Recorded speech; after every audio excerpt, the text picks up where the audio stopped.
it.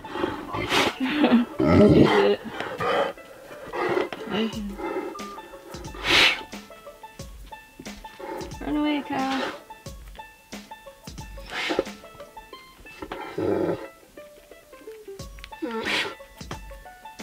See that cow?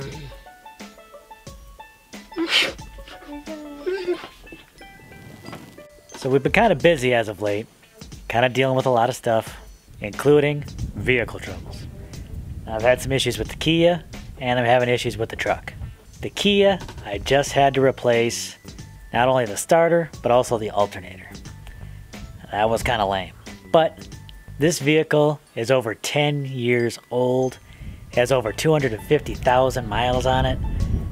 Just the fact that some of these parts lasted this long is pretty amazing. I took it to a local mechanic, lives down the road just a little bit, kind of an older gentleman, almost 80 years old, still working on cars. That's really impressive. But when he was in there, he told me that it was about time to get the transmission fluid changed. I don't really want to take it anywhere for that. I think I'm going to give it a shot myself. I've changed the oil on this thing, and I think I might try changing the transmission fluid. It looks like a process, but I'm going to give it a shot. Alright, wait. Alright, so I've got all the materials I need to do this. I'm going to tell you, I'm a little nervous. Now, I've done car maintenance before. In fact, I actually like learning about taking care of my own vehicles. The more I can do myself, just the more money that saves, the more control I have over about what goes in here. But this is something new. Every time I deal with something new, I always get a little nervous. I always get a little apprehensive. Especially when it comes to changing fluids like this. Like, if you mess up an oil change, you could severely mess up the car. Definitely, if you mess with the transmission fluid, you don't do it right, you can mess up the car. Then it's done. That's what I'm about to do. Remember, I don't do how-to videos.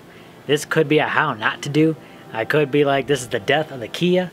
But I am going to try and not only replace the automatic transmission fluid, but also replace the filter. I've never done anything like this before, so it should be an adventure. Now, I am not set up for car maintenance. Jacking this up on the soil here, not necessarily the best of situations. I'm going to attempt to do something here. I don't know if it's safe. It's probably not recommended. I'm probably going to get scolded, but I'm going to give it a shot anyway, because I need to save some money. Here we go, let's give it a shot! So I got the car jacked up. Not too jacked up. Let me show you what I'm talking about. So I jacked up the car, then I've used jack stands to hold the car up. But now I don't have any concrete pads out here. So this is what I've done. This could be a little sketchy. So I put the jack stands on cinder blocks, holding up the car. Probably not the best idea, but I need to get this done. Wish me luck. Let's hope this doesn't turn into a snuff film.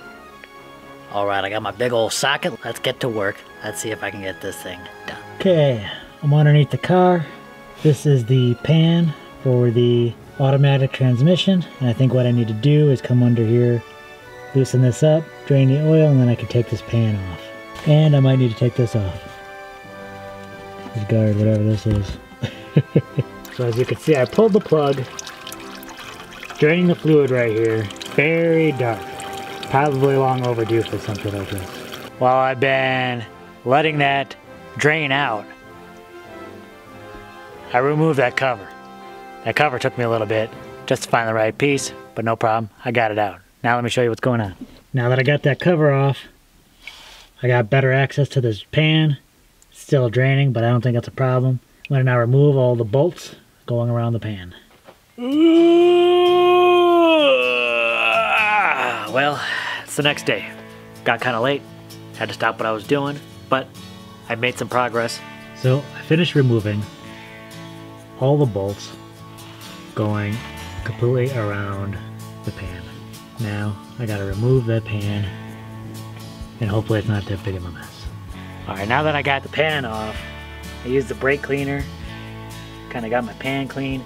I gotta have to scrape this using a plastic scraper just to get any of the old gasket off.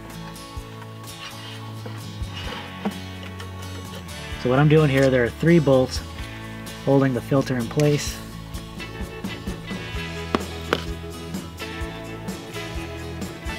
Just going to take those off.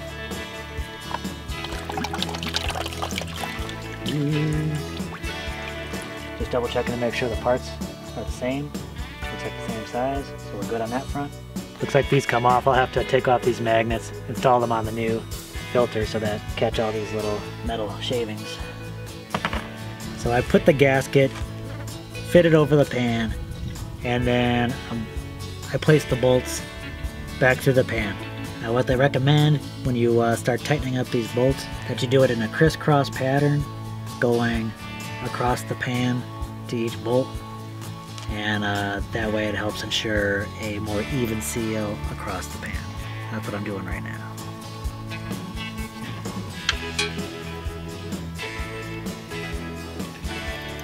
Well, it's always something, isn't it? I got one bolt here that I think the threads might have been damaged and I cannot get it back in. I'm gonna have to do something about this. I'm gonna either have to try and see if there's a way I can fix the threads, or I'm gonna have to get a new bolt. After a brief interlude, I got another bolt. Sometimes that's gotta happen. So all that's left is to fill this up with the new automatic transmission fluid. I just grabbed an ordinary everyday funnel, probably all it's going to be used for. Let's get this filled. Something that I learned just from doing this is that there's no specific entry point for the automatic transmission fluid. It goes in the same port that you use to check it with. I'm just going to pull this out. Now remember, when doing a change like this, as opposed to a flush, you're not removing all the fluid. You're removing about half. So you're not going to need to fill it up completely. That's the tricky part. But I think I need about 1 gallon just from the amount I collected in the pan.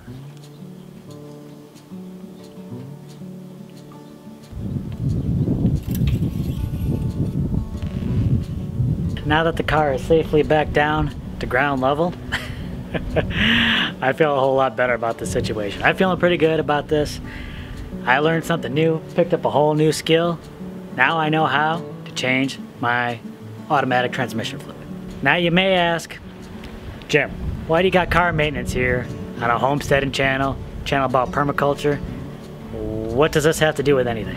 That's a good point. Glad you asked. Car maintenance is something that I took on by myself a long time ago. I wanted to learn to be a little bit more hands-on with my car. And that's just like in other parts of my life. Get in there, learn how to do it. Not only does that give you more control over what happens with the vehicle, you know what's going into that car. You can do it cheaper, maybe better, maybe, once you get some experience. And you gain a lot more confidence. That's the one thing. I wanted to start learning how to take care of my car. Once I started getting those skills, it really gave me the confidence I needed in other areas to start doing more and more things by myself. Take on those responsibilities. And that is absolutely how you want to start building your skill set for a homesteading venture. Start building that confidence, start building those skills, start taking these little jobs on your own, building that skill set, building that confidence. First you start doing car maintenance, then you start building rain roofs. That's just how it works. All right, taking enough of your time. I appreciate you stopping by, appreciate you listening to what I have to do, appreciate you watching this. Hopefully I didn't destroy my car. If you like this video, please give it a big thumbs up. Definitely subscribe if you haven't done so already. We'll catch you in the next video, everyone.